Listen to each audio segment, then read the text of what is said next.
Hallelujah, praise the Lord. Ang pinakamataas na pagpupuri, pagluwalhati, pagdarakila, ang pangalan ng tagapagligtas na mahal na Panginoong Hesus Kristo.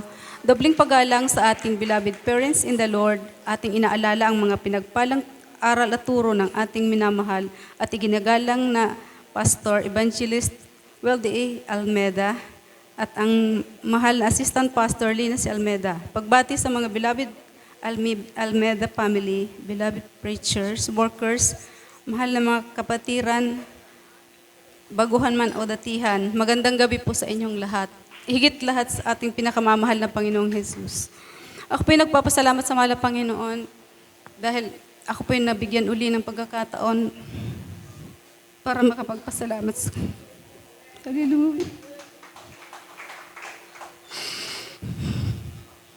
Papasalamat ako sa mahal na Panginoon kasi balikan ko lang po yung mga panahon na ako po'y wala pa dito sa banal na gawain ng ating pinakamamahal na Panginoon. Mga panahon po ngayon, ako po'y nagtatrabaho pa noon sa Laguna. Kasalukuyan po ako nagpapaaral sa aking beloved anak. Nagpapasalamat ako sa mahal na Panginoon kasi talagang nandyan po ang pag-alalay niya sa akin. Bagamat ako po'y namamasukan lang bilang katulong. Wala man po akong kakayahan para makapagpatapos ng aking beloved. Talagang nandyan po ang pag-alalay ng mahal na Panginoon. Ang aking beloved anak po ang una niyang tinawag dito sa banal na gawain.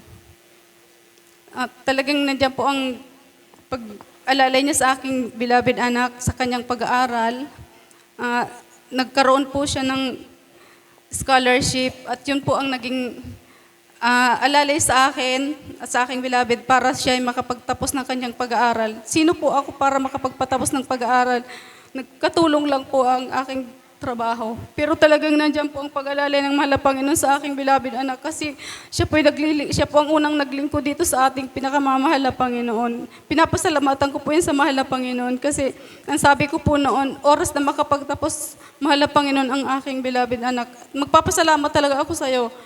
Kasi po, nung panahon pong iyon, nandun pa po ako sa isang sekta na pinaglilingkuran namin. Hindi po ako nabigyan ng pagkakataon doon para makapagpasalamat. Hanggang sa dumating po ang panahon na halos makalimutan ko na po siya. Pero talagang, nandiyan po talaga ang pagpapaalala ng mahal na Panginoon. Ngayon ko po naalala na ang pangako ay pangako sa mahal na Panginoon. Kaya sabi ko, mahal na Panginoon, salamat. Dahil ngayon pong nandito na kami, sa kanyang banal na gawain. Talagang tinupad ko po sa mahal na Panginoon. Sabi ko, mahal na Panginoon, magpapasalamat talaga ako sa iyo. Kasi kung hindi dahil sa iyo, hindi makakapagtapos ang aking beloved anak. Sino ako para pakinggan ng mahal na Panginoon? Pero talagang nandyan ang kanyang pag-alalay sa bawat isa sa atin. Pinapasalamatan ko yun sa mahal na Panginoon. Gayon din yung kagalingan na pinagkaloob niya sa aking beloved. Nung Sunday po, hindi po kami nakapagsamba dahil talagang halos hindi po siya makapaglakad. Pero ngayon po, nandiyan na po siya ulit. Binigyan na po siya ng kagalingan ng mahal na Panginoon. Nagpapasalamat ako dyan dahil kahit sa paglilihans lang po, talagang unti-unti po siyang pinagagaling ng mahal na Panginoon. Salamat po, pinasasalamatan ko sa mahal na Panginoon sa pag-iingat niya sa amin. At ang isa ko pa pong pinapasalamatan sa mahal na Panginoon, nung pumunta po kami ng Luneta, talagang sabi ko nga, nung oras na nagpupuri doon, sabi ko, mahal na Panginoon, bakit ngayon lang? Ang tagal pala, ang dami ko palang panahong sinayang. Dapat pala noon pa kita nakilala. Pero talagang nandiyan ang pagbibigay ng katugunan ng mahal na Panginoon sa bawat panalangin ng aking sinasabi. Dahil hindi man ako karapat-dapat, dumating din ang panahon na nakilala ko rin siya dito sa banal na gawain na ito. Kaya pinapasalamatan ko yun sa mahal na Panginoon. Ang pinapasalamatan ko pa sa mahal na Panginoon, ang patuloy niyang pagbigay ng katalinuhan sa aking beloved anak na ngayon po ay grade 12 na. Nagpapasalamat ako kasi nandiyan po ang katalinuhan na pinagkakalob niya sa aking beloved anak.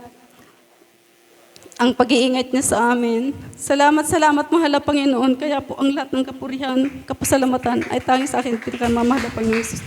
Praise